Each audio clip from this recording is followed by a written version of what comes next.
अस्सलाम वालेकुम बच्चों, आज हम पढ़ेंगे प्रोजेक्टाइल मोशन। प्रोजेक्टाइल मोशन क्या होती है? Projectile motion is to dimensional motion. यहाँ पर फोकस कीजिएगा, this is a two dimensional motion. तो क्या आपने वन डायमेंशनल मोशन पढ़ी है? Answer is yes. आप लोग अभी तक जो भी मोशन पढ़ते आए हो ना, वो वन डायमेंशनल मोशन है। जैसा कि आपने पढ़ा कि एक कार है जो कि स्ट्रेट लाइन में मूव कर रही है। तो बच्चों देखो, ये एक डायमेंशन है, यानी एक स्ट्रेट लाइन। सिमिलरली अगर कोई ऑब्जेक्ट है जो नीचे की तरफ गिर रहा है या वो ऊपर की तरफ जा रहा है, ये भी एक ही स्ट्रेट लाइन है, तो this is a one dimensional motion. जबकि projectile motion is a two dimensional motion, मतलब जो चीज़ होगी वो आगे भी जाएगी और वो उसी टाइम पे ऊपर नीचे भी मूव करेगी। ठीक है, तो this is the two dimensional motion, जिसमें कोई चीज़ आगे भी बढ़ेगी या फिर वो ऊपर नीचे भी मूव करेगी। ठीक है, a projectile motion is a two dimensional motion under constant acceleration due to gravity. चूँकि वो चीज़ ऊपर नीचे भी मूव कर रही होगी ना, तो जब चीज़ ऊपर या नीचे मूव करती है तो उस पर एक्सेलरेशन ड्यू टू ग्रेविटी लगता है, यानी जिसको आप स्मॉल जी से जाहिर करते हैं ना, ग्रेविटेशनल एक्सेलरेशन, वो एक्ट करेगा जब चीज़ ऊपर या नीचे की तरफ मूव करेगी। तो चूंकि प्रोजेक्टाइल मोशन में चीज़ ने ऊपर नीचे मूव करना है, लिहाजा एक्सेलरेशन ड्यू टू ग्रेविटी भी लगेगा। For example, football kicked by the player.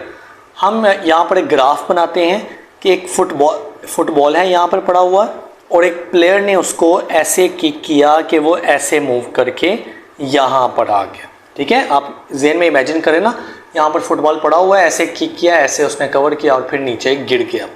अब देखें, ये जो चीज़ है ये आगे तो जा रही है, यानी फुटबॉल यहाँ से उठा है और वो आगे जाता जाता यहाँ तक पहुँच गया है। इस चीज़ ने ये वाली डिस्टेंस तो कवर किया है, लेकिन ये ज़मीन से इतना फासला ऊपर भी तो गई है ना, लिहाजा ये प्रोजेक्टाइल है, क्योंकि ये आगे पीछे भी सफ़र कर रही है वन डायमेंशन में, और ये दूसरी डायमेंशन ऊपर नीचे भी सफ़र कर रही है, लिहाजा ये टू डायमेंशनल हो गई और इसकी मोशन को हम प्रोजेक्टाइल का नाम दे देंगे। Number 2, a ball thrown by a cricketer. For example, एक क्रिकेटर ने अपने हाथ से ऐसे बॉल को फेंका, तो बॉल जो है वो उसके हाथ से यहाँ पर छूटी और ऐसे नीचे की तरफ यूं आएगी। अब आप देखें, ये ज़मीन है फॉर एग्जांपल, तो ये जो बॉल है ये आगे की तरफ तो जा रही है, क्योंकि पहले यहाँ पर थी, अब वो इस पॉइंट पर आई है, तो उसने आगे की तरफ इतना डिस्टेंस तो कवर किया है। एट द सेम टाइम उसने नीचे की तरफ भी डिस्टेंस कवर किया है, तो दो डायमेंशन बन गई ना, वो आगे भी जा रही है और वो नीचे या ऊपर भी जा रही है, तो टू डायमेंशनल मोशन है। ठीक है, नंबर 3, आप मिज़ल। बच्चे देखें, उर्दू में आप इसको मिज़ाइल कहते हैं। उर्दू में क्या कहते हैं? मिज़ाइल, और इंग्लिश में आपने इसको मिज़ल पढ़ना है। So a missile fired from a launching pad. तो अगर एक मिज़ल की मिसाल लें, मिज़ाइल कह लो चलो, तो मिज़ाइल भी ऐसे ही लॉन्च होता है और अपने टारगेट साइट पे जाके गिर जाता है, लिहाजा उसकी मोशन भी प्रोजेक्टाइल है, क्योंकि वो ज़मीन पे ऐसे जुड़ के नहीं जाता, वो ऐसे हवा में ऊपर की तरफ जाता है फिर नीचे की तरफ आता है। इस दौरान वो ऊपर नीचे भी जा रहा है और वो आगे पीछे भी जा रहा है, लिहाजा दो डायमेंशंस वो कवर कर रहा है। ठीक है, आई होप कि आपको डेफिनेशन समझ लग गई होगी। अब देखें, लफ्ज़ है प्रोजेक्टाइल मोशन। अगर हम सिर्फ प्रोजेक्टाइल की बात करें ना, मोशन नहीं, मोशन तो पता है कि उस बंदे की motion, the body which is performing projectile motion is called projectile. For example, अगर यहाँ पर एक फुटबॉल है जो कि प्रोजेक्टाइल मोशन कर रहा है, सो इस फुटबॉल को प्रोजेक्टाइल कहेंगे। अगर ये एक मिज़ल है जो कि प्रोजेक्टाइल मोशन कर रही है, सो इस मिज़ल को प्रोजेक्टाइल का नाम देंगे। लिहाजा जो भी बॉडी प्रोजेक्टाइल मोशन करेगी, उस बॉडी को प्रोजेक्टाइल का नाम दे देंगे और उसकी मोशन को प्रोजेक्टाइल मोशन का नाम दे देंगे। ठीक है, अब देखें, हम प्रोजेक्टाइल मोशन में केसेस पढ़ते हैं दो। केस नंबर 1 जिसमें आप हाफ प्रोजेक्टाइल पढ़ते हो और केस नंबर 2 जिसमें आप फुल प्रोजेक्टाइल पढ़ते हो। बारी बारी हम इन दोनों को स्टडी करते हैं। सो देखें जी, केस नंबर 1 से हम स्टार्ट करेंगे। Case number 1 is the case number 1 is the half projectile. Half projectile क्या होगा? मोशन ऑफ अ बॉल, एक बॉल है या किसी भी चीज़ की मोशन इसमें होगी, थ्रोन ओरिजोनटली, जो कि ओरिजोनटल डायरेक्शन में फेंकी जाएगी फ्रॉम सर्टेन हाइट। जैसा कि यहाँ पर देखें, पहली बात तो आपने ओरिजोनटल और वर्टिकल में फ़र्क समझना है। एज यू ऑलरेडी नो, आपको पहले से पता होगा कि अगर ये लाइन है ना बच्चों, ये ओरिजोनटल लाइन है, और अगर ये वाली लाइन है तो ये क्या है? वर्टिकल लाइन है, और ये H फॉर ओरिजोनटल लाइन है। ठीक है, इस तरह से लाइन होगी तो ओरिजोनटल होगी, एंड इस तरह से लाइन होगी तो वर्टिकल होगी। तो कह रहा है कि एक बॉल को आपने फेंकना है ओरिजोनटली, यानी ये वाली लाइन के अलोंग, फ्रॉम सर्टेन हाइट, ज़मीन से नहीं फेंकना, किसी ना किसी हाइट से फेंकना है। तो हमने क्या किया, ये वाली ब्लैक कलर की लाइन जो है ये ओरिजोनटल लाइन है, and this is your x axis, right. और ये जो सीधी लाइन है बच्चों, ये क्या है? ये वर्टिकल लाइन है, and this is your Y axis. जिस पॉइंट पे ये दोनों लाइंस आपस में मिलेंगी उसको आप O यानी ओरिजिन का नाम दे देंगे। अब देखें, हमने एक सर्टेन हाइट, क्योंकि हाइट ली जाती है वाई एक्सिस के ऊपर, वाई एक्सिस ही हाइट वाला एक्सिस है ना, तो सर्टेन हाइट से इतनी हाइट है, पॉइंट A के ऊपर आपने एक बॉल को इधर की तरफ ओरिजोनटली फेंका। ठीक है, इधर की तरफ कैसे फेंका? ऐसे ओरिजोनटली आपने बॉल को थ्रो किया। जैसा कि आप इमेजिन कर सकते हैं, आप खड़े हों, आपका हाथ, आपका दायां हाथ किसी ना किसी हाइट के ऊपर होगा, आप अपने हाथ से बॉल सीधा ओरिजोनटली फेंक दें। ठीक है, तो बॉल क्या करेगी बच्चों? क्या वो सीधी चलती रहेगी, मतलब ऐसे वो सीधी ओरिजोनटल चलती रहेगी? Answer is no. क्यों नो? क्योंकि वहाँ पर ग्रेविटी लग रही है, तो ग्रेविटी उसको आहिस्ता आहिस्ता खींची चली जाएगी, वो आगे भी जा रही है और वो अल्टीमेटली नीचे भी आ रही है। आगे क्यों जा रही है, मतलब इस साइड पे आगे क्यों जा रही है? यहाँ से चली थी, इतना आगे कैसे चली गई? क्योंकि आपने शुरू में उसको ओरिजोनटली फेंका था, आपने उसको फोर्स लगाई थी।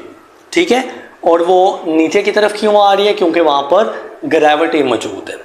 अब देखें, आपने पॉइंट A पर उसको ओरिजोनटली फेंका। ओरिजोनटल एक्सिस कौन सा है? X axis.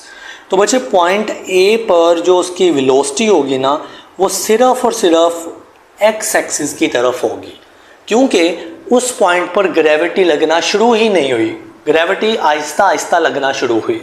तो पॉइंट A के ऊपर आपने ब्लू कलर की लाइन से वेलोसिटी x यानी Vx बनाई है, क्योंकि उस पॉइंट पर सिर्फ x एक्सिस की तरफ वेलोसिटी लग रही थी, वर्टिकल की तरफ वो लग ही नहीं रही थी, वहाँ पर ग्रेविटी अभी शुरू ही नहीं हुई।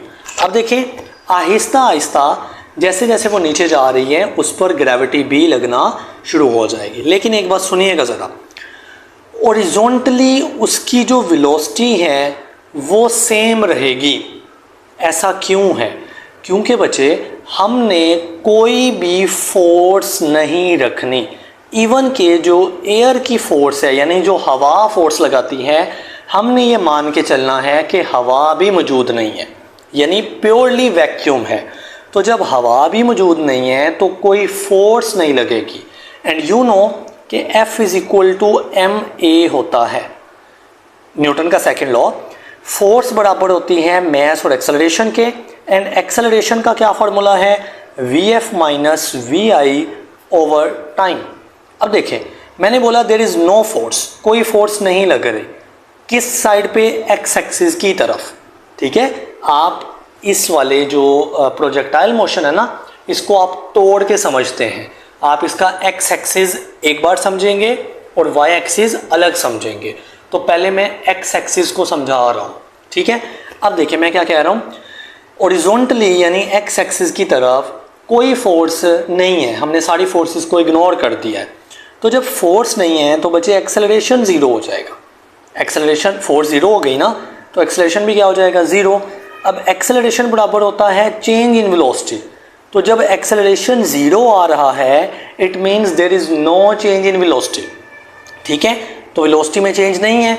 इसका मतलब हम कह सकते हैं कि जो हॉरिजॉन्टल वेलोसिटी Vx है वो चेंज नहीं होगी, वो हर पॉइंट पे सेम Vx रहेगी। लिहाजा मैंने इस पॉइंट पे, इस पॉइंट पे, इस पॉइंट पे और इस पॉइंट पे वेलोसिटी का उतना ही वेक्टर ड्रॉ किया है ब्लू कलर से, शोइंग दैट कि वेलोसिटी का हॉरिजॉन्टल कंपोनेंट यानी Vx सेम रह रहा है। अगेन बता रहा हूँ सेम क्यों रह रहा है, क्योंकि हॉरिजॉन्टल डायरेक्शन में लगने वाली सारी फोर्सेस को इग्नोर किया गया है, स्पेशली एयर रेजिस्टेंस या एयर की फोर्स को। ठीक है, तो अगर मैं हॉरिजॉन्टल डिस्टेंस को कैलकुलेट करना चाहूँ तो हमें पता है distance s will be equal to v multiply t। Okay, अब ये जो डिस्टेंस का जनरल फार्मूला है ना, इससे आपने हॉरिजॉन्टल डिस्टेंस कैलकुलेट करना है। हॉरिजॉन्टल डिस्टेंस ये वाली लाइन आपने x एक्सिस से शो की है, लिहाजा हॉरिजॉन्टल डिस्टेंस s को आप x डिस्टेंस भी कह सकते हैं। सेम ही बात है ना, क्योंकि x एक्सिस पर डिस्टेंस कवर हो रहा है तो x for the horizontal distance. Now v जो है ये ओवरऑल वेलोसिटी है, चूंकि आप x यानी हॉरिजॉन्टल डिस्टेंस कैलकुलेट कर रहे हैं, लिहाजा आप v का x कंपोनेंट यानी वेलोसिटी का हॉरिजॉन्टल कंपोनेंट डिस्कस करेंगे। So x is the horizontal distance equals to v का हॉरिजॉन्टल कंपोनेंट यानी vx multiplied time. So this is your horizontal distance of a projectile. ठीक है, अब आप वर्टिकल डिस्टेंस की तरफ चलेंगे। देखिए बच्चे, जिस पॉइंट पे मैंने इस बॉल को थ्रो किया हॉरिजॉन्टली, उस पॉइंट पर कोई वर्टिकल वेलोसिटी नहीं है, क्योंकि तब जो है ना वो ग्रेविटी एक्ट करना शुरू हुई है, तो तब वर्टिकल नीचे की तरफ कोई वेलोसिटी नहीं होनी। आहिस्ता आहिस्ता आप देखेंगे कि वर्टिकल वेलोसिटी इस पॉइंट पर पैदा हो गई है, तो मैंने उसको y एक्सिस चूंकि वर्टिकल एक्सिस होता है और v यानी वर्टिकल एक्सिस पे वेलोसिटी। ठीक है, इसका वेक्टर छोटा है और फिर यहाँ पर इसकी लाइन या वेक्टर मैंने बड़ा बना दिया और फिर यहाँ पर मैंने उससे भी बड़ा बना दिया। ऐसा क्यों हुआ? क्योंकि बच्चे वर्टिकल डायरेक्शन में ग्रेविटेशनल एक्सेलरेशन g लगता है, और जब g की बात हो रही है तो एक्सेलरेशन का मतलब होता है चेंज इन वेलोसिटी, तो वेलोसिटी में चेंज आना ही आना है। तो वेलोसिटी में चेंज कैसे आ रहा है? क्योंकि चीज़ नीचे की तरफ जा रही है ना, तो ये चेंज पॉजिटिव आएगा। ठीक है, सिंपल सी बात आप याद रख लें, जब चीज़ नीचे की तरफ आती है ना तो ग्रेविटेशनल एक्सेलरेशन की वजह से उसकी वेलोसिटी बढ़ती चली जाती है। यानी Vy इस पॉइंट पर जहाँ पर आपने उसको हॉरिजॉन्टली थ्रो किया, Vy यहाँ पर 0 थी, यहाँ पर Vy कुछ ना कुछ वैल्यू होगी, Vy यानी वर्टिकल वेलोसिटी मज़ीद बढ़ेगी एंड यहाँ पर मज़ीद बढ़ेगी। ठीक है, सो वर्टिकल वेलोसिटी आपस जो है ना वो वक्त के साथ साथ बढ़ती जाएगी। अब आपने जैसा कि हॉरिजॉन्टल डिस्टेंस कैलकुलेट किया, सिमिलरली वर्टिकल भी तो डिस्टेंस कवर हो रहा है ना, आप वर्टिकल डिस्टेंस भी कैलकुलेट करेंगे। फार्मूला कौन सा होगा? Second equation of motion, s is equal to VIT plus 1/2 AT square.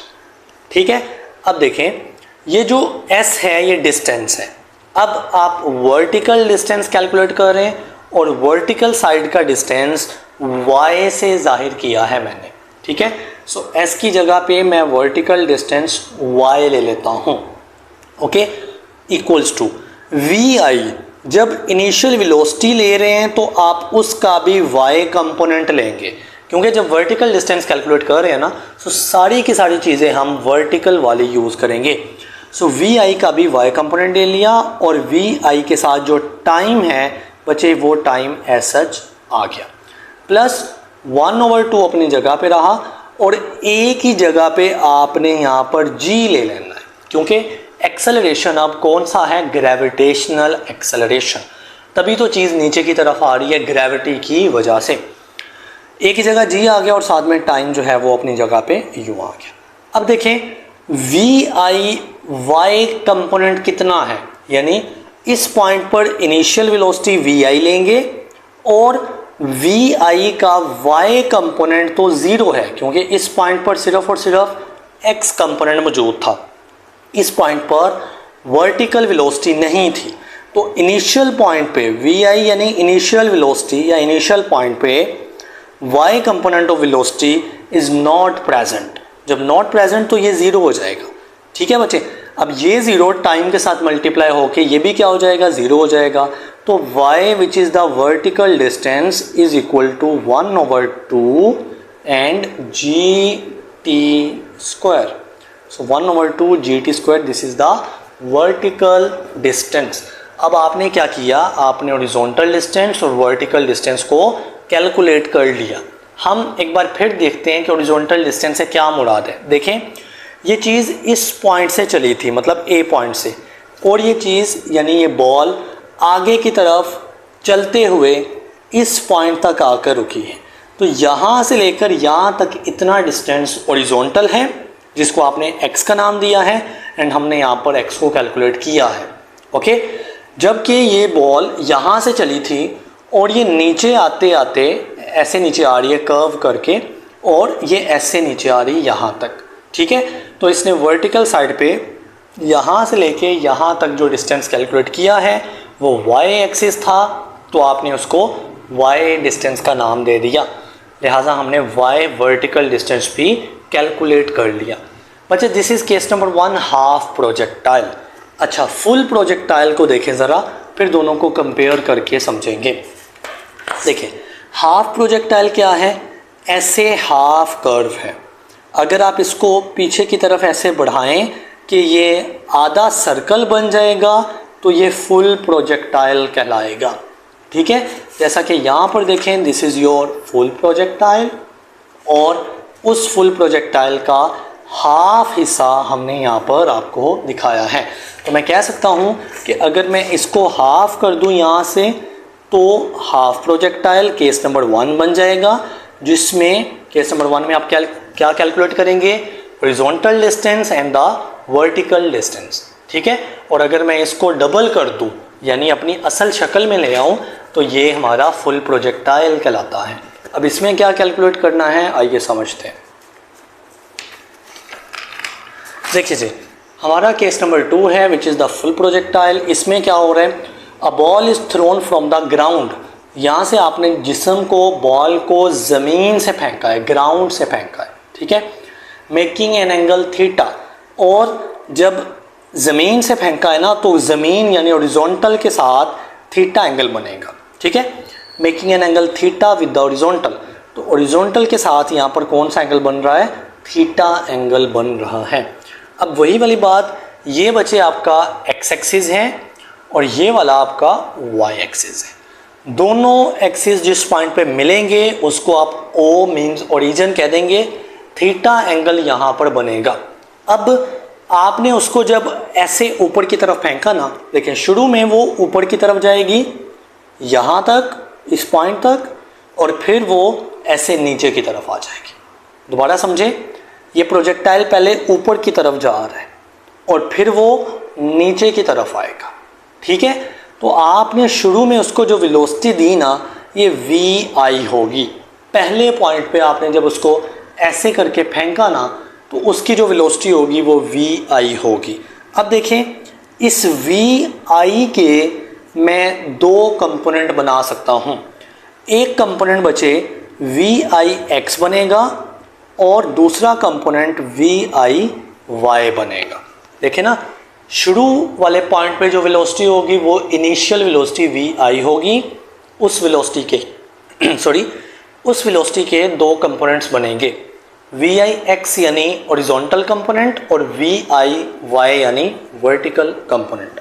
अब आपने इस चैप्टर के स्टार्ट में पढ़ा हुआ है, जो वी आई एक्स है वो बराबर हो जाएगा वी आई कोस थीटा के, क्योंकि एक्स कंपोनेंट खुल के कोस थीटा देता होता है, और जो वी आई वाई है ये बराबर हो जाएगा वी आई साइन थीटा के। ठीक है, ये तो थे वी आई के दो कंपोनेंट्स। तो बचे कोई ना कोई वी एफ भी तो होनी चाहिए ना, फाइनल वेलोसिटी। अब आप में से अक्सर बच्चे ये कन्फ्यूजन करेंगे कि शायद वी एफ आखिरी पॉइंट की वेलोसिटी को कहते हैं, जैसा कि वी आई पहले पॉइंट की वेलोसिटी को कह रहे हो ना, तो फिर वी एफ आखिरी पॉइंट की वेलोसिटी को शायद कहते होंगे, लेकिन ऐसा नहीं है, क्योंकि वी एफ हर पॉइंट की वेलोसिटी को कहते हैं। मतलब पहले पॉइंट की वेलोसिटी को तो वी आई कह दिया, अब आप जितने भी पॉइंट होंगे, लेट सपोज ये एक पॉइंट है, अगर मैं इस पे वेलोसिटी डिस्कस कर रहा हूं तो ये भी वी एफ होगी। अगर मैं इस पॉइंट पे वेलोसिटी डिस्कस कर रहा हूं तो बच्चे मेरी वी एफ इस पॉइंट पे होगी। अगर मैं इस पॉइंट पे वेलोसिटी डिस्कस कर रहा हूं तो मेरी वी एफ यहां पर आ जाएगी। सिमिलरली अगर मैं लास्ट पॉइंट पे वी एफ डिस्कस कर रहा हूं तो मेरी वी एफ यहां पर आ जाएगी।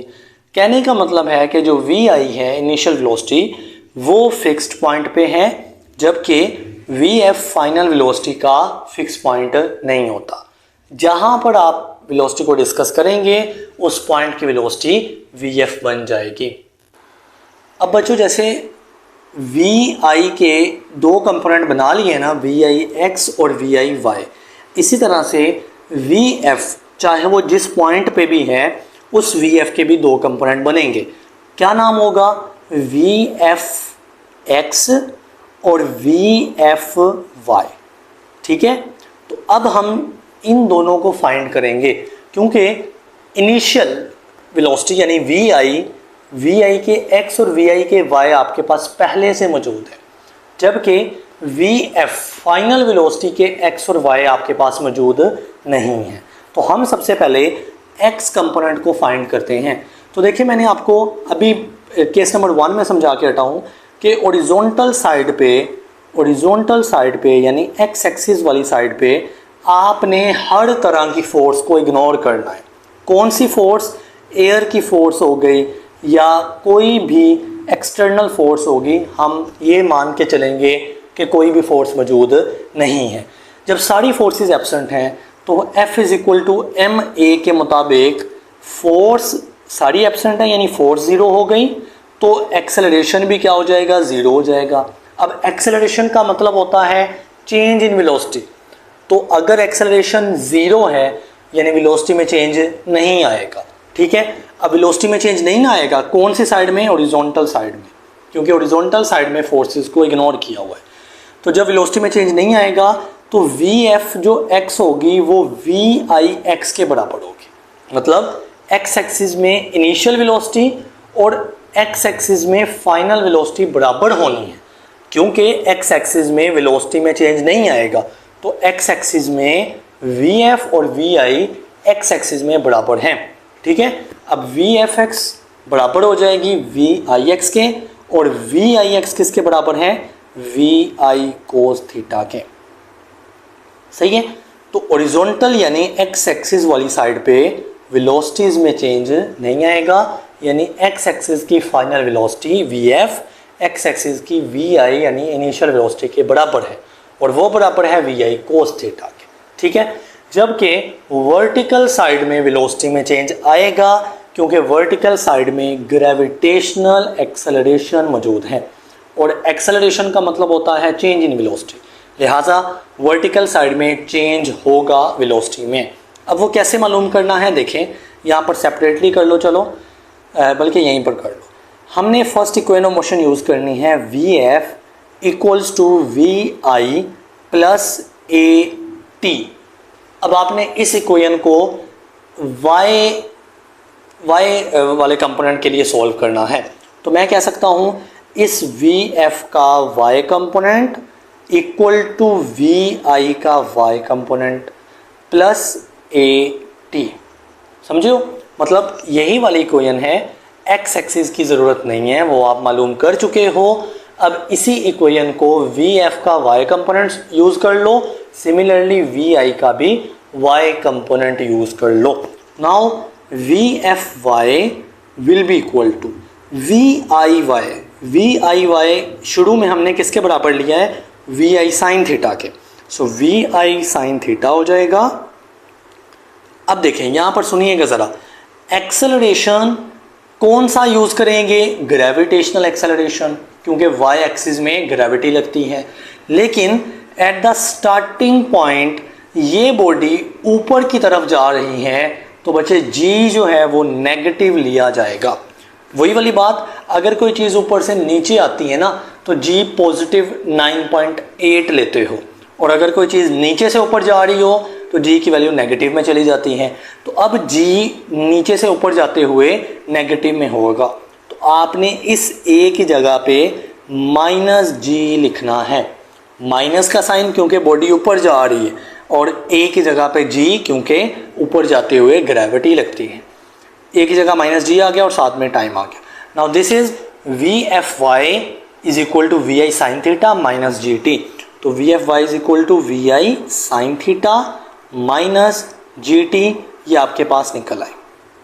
ठीक है, समझे हो? तो हमने कहा, मैं इस बात को रिवाइज कर रहा हूँ, इस पॉइंट पर जो वेलोसिटी होगी वो इनिशियल वेलोसिटी होगी वी आई। इस वी आई के दो कंपोनेंट होंगे, वी आई एक्स और V I Y. V I X simple है, वी आई कोस थीटा के बराबर होना है, और V I Y V I sine theta के बराबर होना है। सिमिलरली किसी भी पॉइंट पर ली जाने वाली वेलोसिटी वी एफ कहलाएगी। उस वी एफ के भी दो कंपोनेंट हैं, वी एफ एक्स और V F Y. V F X और वी आई एक्स दोनों आपस में बराबर होंगे, क्योंकि एक्स एक्सिस हॉरिजॉन्टली में कोई भी एक्सटर्नल फोर्स नहीं कंसीडर होगी, लिहाजा यहाँ पर वेलोसिटी में चेंज भी नहीं आएगा। तो हॉरिजॉन्टल डायरेक्शन में वेलोसिटी सेम रहेगी, जबकि वर्टिकल डायरेक्शन में इधर वी आई वाई कुछ और थी, वी आई साइन थीटा, जबकि V F Y V I sine theta minus G T निकला। ये कहाँ से निकला? फर्स्ट इक्वेशन ऑफ मोशन को यूज़ करते हुए हमने निकाल लिया। अब आखिरी बात करते हैं, यहाँ पर दो चीज़ें बच्चे आपने कैलकुलेट करनी है। Number one, velocity will be equal to under root V F X का square plus V F Y का स्क्वायर। ये फार्मूला आपने इसी चैप्टर में रेजोल्यूशन ऑफ फोर्स वाले लेक्चर में समझा हुआ है। अगर आप फोर्स के दो कंपोनेंट लेते हैं ना, एफ एक्स का स्क्वायर प्लस एफ वाई का स्क्वायर, उसके ऊपर अंडर रूट कर दें तो आपके पास फोर्स की मैग्नीट्यूड निकल आती है। इसी तरह से वी एफ एक्स यानी फाइनल वेलोसिटी एक्स कंपोनेंट का square plus final velocity V F Y component का स्क्वायर अंडर रूट करें तो आपके पास वेलोसिटी की मैग्नीट्यूड निकल आएगी। एंड सिमिलरली डायरेक्शन के लिए आप लोग यूज़ करते हैं tan theta. So tan theta is equal to V F Y over V F X. ठीक है, ये बातें वैसे किसी ने काम की हैं, मैंने वैसे ही कोई लिख दी क्योंकि हमारी बुक पे लिखी हुई थी। अच्छा बच्चों, अब समझते हैं height of the projectile. Projectile की हाइट कितनी होती है? कहता है the maximum vertical distance covered by an object during projectile motion is called its height. दोबारा समझे, maximum vertical distance covered by an object. देखिए, मैं उस प्रोजेक्टाइल को, फुल प्रोजेक्टाइल को दोबारा यहाँ से समझाता हूँ। यहाँ से वो बॉडी चली है इस पॉइंट से, और वो इस पॉइंट पर लैंड की है यानी रुकी है जाके। ठीक है, तो यहाँ से लेकर यहाँ तक उसका हॉरिजॉन्टल डिस्टेंस है, लेकिन वो बॉडी इस ग्राउंड से चली है और वो ऊपर यानी वर्टिकली इस डिस्टेंस पे गई है। तो वो ग्राउंड वाले पॉइंट से एक लाइन खींचेंगे और मैक्सिमम जो वर्टिकल साइड पे डिस्टेंस होगा ये कहलाएगी हाइट ऑफ द प्रोजेक्टाइल। ठीक है, सो this is the maximum vertical distance and this is called the height of projectile.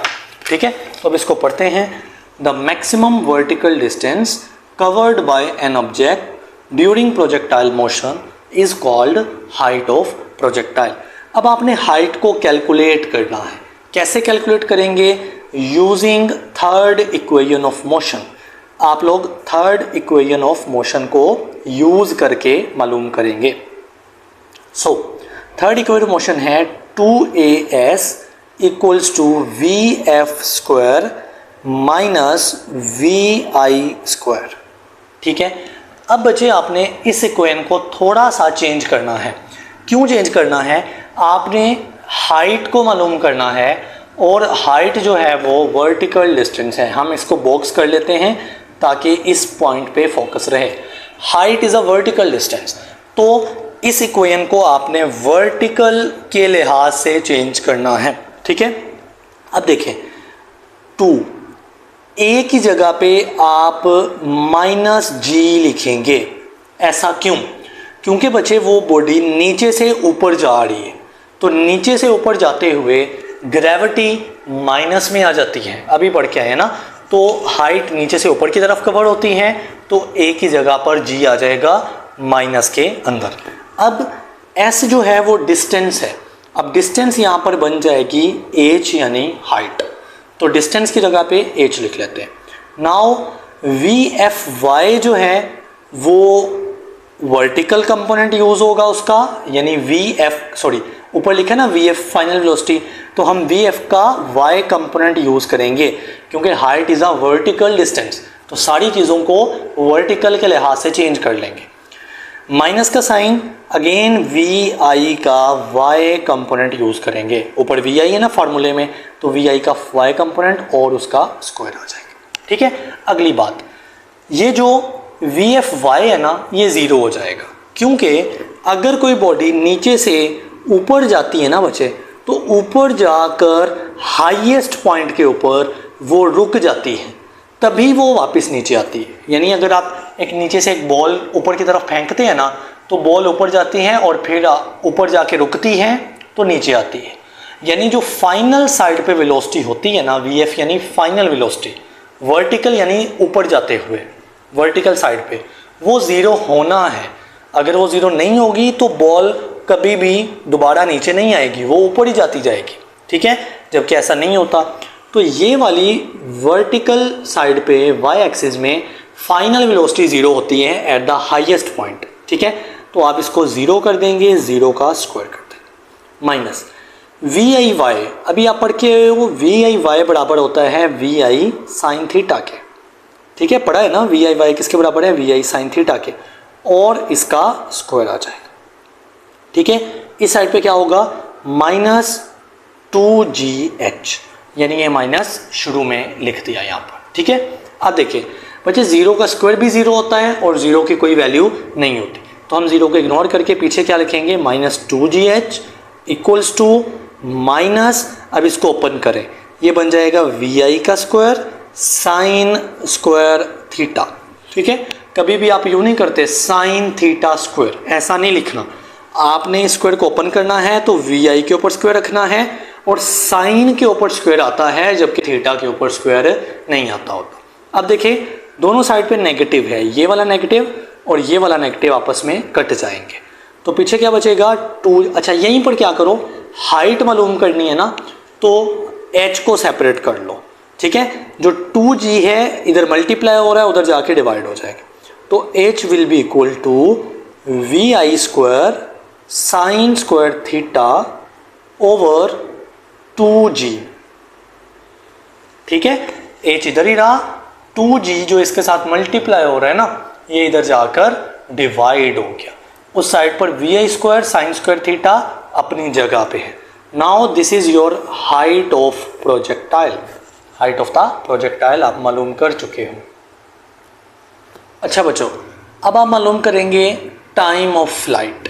ठीक है, तो क्या होता है समझिएगा इसको, कहता है the time taken by body to cover the distance, यानी वो टाइम जिसमें डिस्टेंस कवर हो, कितना distance, from the place of its projection, जहाँ से बॉडी प्रोजेक्शन शुरू की है, यानी जहाँ से अपना सफ़र शुरू किया है, to the place where it hits the ground, और जहाँ पर वो ज़मीन से टकराती है। तो देखें यहाँ से अगर हम इस प्रोजेक्टाइल को देखें तो इस स्टार्टिंग पॉइंट से बॉडी ने अपना प्रोजेक्शन, अपना प्रोजेक्टाइल मोशन शुरू किया है, और चलते चलते इस पॉइंट पे उसने ज़मीन पर दोबारा हिट किया है। तो इस दौरान जितना भी टाइम लगेगा उसको बोला जाएगा टाइम ऑफ फ्लाइट। ठीक है, now we calculate the time of flight. Please focus, आपने यहाँ पर यूज़ करनी है second equation of motion. So using second equation of motion, याद रहना चाहिए जो पीछे हाइट मालूम करके आए हैं वहाँ पर third equation of motion use किया आपने, और यहाँ पर आप जो है वो second equation of motion use करेंगे। So S is equal to V I T plus 1/2 A T square. ठीक है, अब देखिएगा ज़रा, आप अगर इस प्रोजेक्टाइल को देखें ना, इस प्रोजेक्टाइल मोशन को देखें, तो टाइम यहाँ से लेकर यहाँ तक है, इस दौरान, इस टाइम के दौरान बॉडी हॉरिजॉन्टली भी चल रही है, यानी वो आगे की तरफ भी जा रही हैं और वो ऊपर जाते हुए नीचे भी आ रही हैं। यानी कहने का मतलब है जो टाइम है ना, इस टाइम के अंदर हॉरिजॉन्टल मोशन भी हो रही है, वर्टिकल भी हो रही है, लेकिन आपको एक कंसीडर करनी पड़ेगी, यहाँ पर सिर्फ और सिर्फ वर्टिकल मोशन कंसीडर होगी, जैसा कि हाइट में हुई है। हॉरिजॉन्टल क्यों नहीं हुई होगी, मैं आपको इसकी रीज़न लास्ट पे बताऊंगा। बहरहाल आपने यहाँ पर वर्टिकल साइड, मतलब इस इक्वेशन को वर्टिकल के लिहाज से लिखना है। अब देखें डिस्टेंस बन जाएगी हाइट, क्योंकि वर्टिकल साइड में डिस्टेंस हाइट होती है, और वी आई वाई बन जाएगा, ठीक है, और साथ में आ जाएगा टाइम, प्लस 1/2 ए बन जाएगा बच्चों जी, और साथ में टी का स्क्वायर। अच्छा, अगली बात बच्चों देखो, टाइम की हमने क्या डेफिनेशन की कि बॉडी जहाँ से चली वहीं पर आकर वापस लैंड की। तो बच्चे इसने ज़मीन से ऊपर नहीं है, मतलब ये जो बॉडी है ना, ये ज़मीन से चली थी, ज़मीन पे लैंड की, तो इसने कोई हाइट कवर नहीं की। आप कहेंगे इतनी ज़्यादा हाइट तो कवर की ना, तो बच्चे ये तब की बात है जब आप हाइट कैलकुलेट कर रहे हो। अब आपने टाइम की ये डेफिनेशन की है कि जहाँ से चली हैं वहीं पर आकर रुक गई, तो ओवरऑल बॉडी ज़मीन से चली थी और चाहे जितनी मर्जी हाइट कवर की, लेकिन वो प्रोसेस के दौरान थी, ठीक है। तो बॉडी जहाँ से चली हैं वो अल्टीमेटली आके उसी ग्राउंड लेवल पे खड़ी हो गई हैं, लिहाजा आप हाइट को 0 कर देंगे, ठीक है। तो हम यहाँ पर क्या करेंगे, इस हाइट को 0 कर देंगे, क्योंकि ओवरऑल टाइम की डेफिनेशन के लिहाज से कोई हाइट कवर नहीं हो रही। Is equal to V I Y किसके बराबर हो जाएगा, वी आई साइन थीटा के, क्योंकि वर्टिकल कंपोनेंट है ना, और इसके साथ क्या मल्टीप्लाई हो रहा है, टाइम। वी आई वाई की जगह वी आई साइन थीटा, उसके साथ टाइम ऐसा आ गया, प्लस 1/2। बच्चे इस जी के साथ मुझे नेगेटिव लिखना है। ऐसा क्यों अब आ गया, देखें यहाँ पर जो वी आई का कंपोनेंट यूज़ हो रहा है ना, ये इनिशियल वेलोसिटी है। अब इनिशियली बॉडी ऊपर की तरफ जा रही थी, तो अगर आपने वेलोसिटी इनिशियल यूज़ की है ना, लिहाजा आपको जी भी शुरू वाला यूज़ करना है, और शुरू में बॉडी जा रही थी ऊपर की तरफ जा रही है, तो मैं जी के साथ नेगेटिव लिख लूँगा, ठीक है। सो जी के साथ नेगेटिव आ जाएगा और साथ में टी का स्क्वायर आ जाएगा। अब देखें मैं इसको लिख लेता हूँ, 0 is equal to V I sine theta into T minus, क्योंकि ये माइनस और प्लस मल्टीप्लाई होकर माइनस हो जाएगा, 1/2 जी टी का स्क्वायर, ठीक है। अब ये -1/2 जी टी का स्क्वायर उधर आके प्लस का हो जाएगा, सो 1/2 जी टी का square equals to V I sine theta into time. देखिए वी आई साइन थीटा के साथ ये टाइम मल्टीप्लाई हो रहा है। अब देखिए यहाँ पर एक टी इस साइड पे है और इस साइड पे टी का स्क्वायर है, तो स्क्वायर कट जाएगा, पीछे एक टी बचेगा, ठीक है। अब यहाँ से टी कट गया और सिर्फ यहाँ पर बच गया। अब आपने टाइम ये तो मालूम करना है, तो आप क्या करेंगे, टाइम को इधर रख लेंगे, बाकी चीज़ों को दूसरी तरफ ले जाएंगे, ठीक है। तो हम क्या करते हैं, टाइम को इस साइड पे रख लेते हैं, 1/2, 1 तो मल्टीप्लाई आके कोई फ़र्क नहीं करेगा, जो 2 इधर डिवाइड हो रहा है वो इधर आके मल्टीप्लाई हो जाएगा, सो 2 मल्टीप्लाई हो जाएगा किसके साथ, वी आई साइन थीटा के साथ, तो ये बन जाएगा 2 वी आई साइन थीटा, और टाइम के साथ इधर जी मल्टीप्लाई हो रहा था तो जी आके इधर डिवाइड हो गया। सो बच्चे आपके पास टाइम ऑफ फ्लाइट निकल आया 2 V I sine theta over G. अब आपका जो सवाल शुरू वाला कि आपने सेकेंड इक्वेशन मोशन यूज़ की which is S is equal to V I T plus 1/2 A T square, मैंने आपको शुरू में कहा कि इस इक्वेशन को दो तरह से लिखा जा सकता है, इस इक्वेशन को हॉरिजॉन्टल के लिहाज से भी और वर्टिकल के लिहाज से भी। आपने लिखा जी वर्टिकल के लिहाज से, ऐसा क्यों, क्योंकि बच्चे वर्टिकल में ये डिस्टेंस हाइट हो गया, क्योंकि ठीक है ना, वर्टिकल साइड में ये डिस्टेंस बन गई हाइट, और ओवरऑल हाइट कवर नहीं हो रही थी, तो हमने इसको ज़ीरो करके ईजिली टाइम निकाल लिया। लेकिन अगर मैं इस इक्वेशन को ओरिजोनटल के लिहाज से लिखता तो ये डिस्टेंस ही रहता, मतलब ये डिस्टेंस इतना बन जाता, जहाँ से शुरू किया था वहाँ और जहाँ तक लैंड किया यहाँ तक डिस्टेंस। इसकी तो मेरे पास कोई वैल्यू नहीं ना कि कितना डिस्टेंस कवर हो रहा है, लिहाजा मैं इसको मज़ीद सोल्व नहीं कर पाता। तो चूंकि मैं इसको सोल्व करना चाहता था, मैंने इसको वर्टिकल के लिहाज से सोल्व कर लिया। अच्छा बच्चों, अब हम सोल्व करेंगे रेंज ऑफ प्रोजेक्टाइल। रेंज क्या है? मैक्सिमम ओरिजोनटल डिस्टेंस, फोकस करना, maximum horizontal distance covered by a projectile is called range. देखें, मैक्सिमम वर्टिकल डिस्टेंस को आपने हाइट बोला, यानी ये जो वर्टिकल डिस्टेंस है इसको आपने हाइट बोला था, और मैक्सिमम ओरिजोनटल डिस्टेंस जो मैंने आपको अभी बात की ना, ये डिस्टेंस तो मेरे पास है ही नहीं, क्योंकि ये रेंज है, ये बाद में मालूम करनी है मुझे, ठीक है। तो maximum horizontal distance is called range, यहाँ से लेकर यहाँ तक, ओके। अब आप रेंज को देखें, range is simple horizontal distance, तो आप horizontal distance S is equal to VT का फॉर्मूला यूज़ करेंगे। अगली बात, S क्या है? डिस्टेंस है, इसको आप रेंज लिख देंगे, क्योंकि ओरिजोनटल डिस्टेंस को आप रेंज यानी R का नाम दे देते हैं, ठीक है। अब चूंकि ये ओरिजोनटल डिस्टेंस है ना, तो आप Vx लिखेंगे, यानी इस वेलोसिटी का ओरिजोनटल कंपोनेंट यूज़ करेंगे, मल्टीप्लाई टाइम जो है वो अपनी जगह पे रहेगा। नेक्स्ट हम क्या करेंगे, R is equal to Vx किसके बराबर था? Vi कोस थीटा के। स्टार्टिंग में मैंने बात की ना, Vx जो है वो सेम रहता है और सेम रहेगा और ये बराबर होता है कोस थीटा के, तो Vx बराबर है Vi कोस थीटा के। जो टाइम है, टाइम आपने जो अभी मालूम किया है ना, उसको आपने यूज़ करना है, यानी जो टाइम ऑफ फ्लाइट है उसका फॉर्मूला क्या था? 2Vi साइन थीटा ओवर जी, ये आपने याद कर लेना है, ठीक है। तीनों के फार्मूले, पहले हाइट पढ़ी, फिर आपने टाइम पढ़ा और आप रेंज पढ़ रहे हो। तीनों के जो फाइनल फार्मूले हैं ना, जैसा कि ये टाइम का फार्मूला है, हाइट का भी था और रेंज का भी निकलेगा, ये आपने ज़ुबानी याद कर लेने, ठीक है। नेक्स्ट आप क्या करेंगे, रेंज इज इक्वल टू, बच्चे देखें ये Vi है और यहाँ पर Vi है, तो Vi और Vi क्या बन जाएगा? Vi का स्क्वायर बन जाएगा, ठीक है। बटे के नीचे क्या है? G है, so R is equal to Vi square G।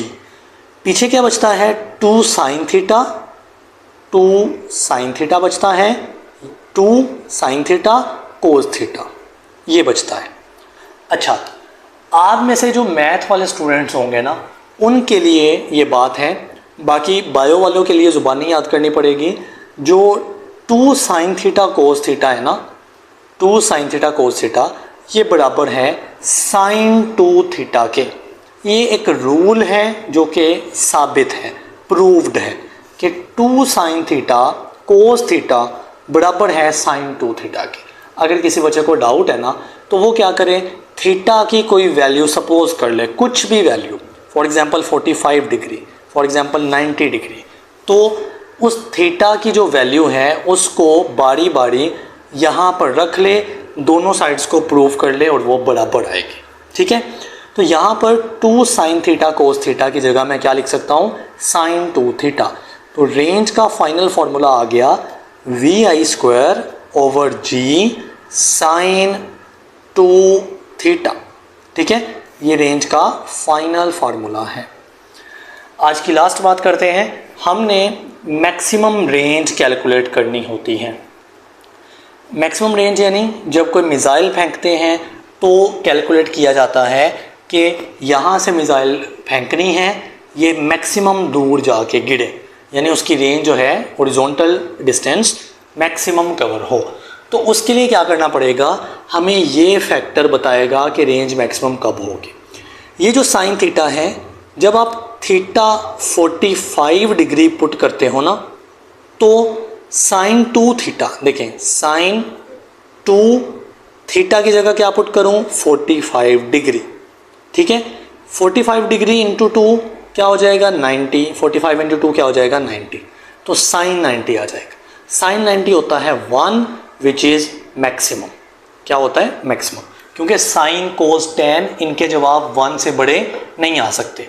तो एमसीक्यूज आता होता है बहुत इंपॉर्टेंट कि रेंज मैक्सिमम कब होती है। आपने कहना है जब हम थीटा 45 यूज़ करेंगे तो 45 इंटू 2 90 हो जाएगा और साइन 90 हो जाता है 1 और 1 जो है वो मैक्सिमम होता है, तब आपके पास रेंज जो है वो मैक्सिमम आ जाती है। बच्चों ये था आज का आपका लेक्चर। आई होप कि आपको समझ आ गई होगी। अपना ख्याल रखिएगा। अल्लाह हाफिज़।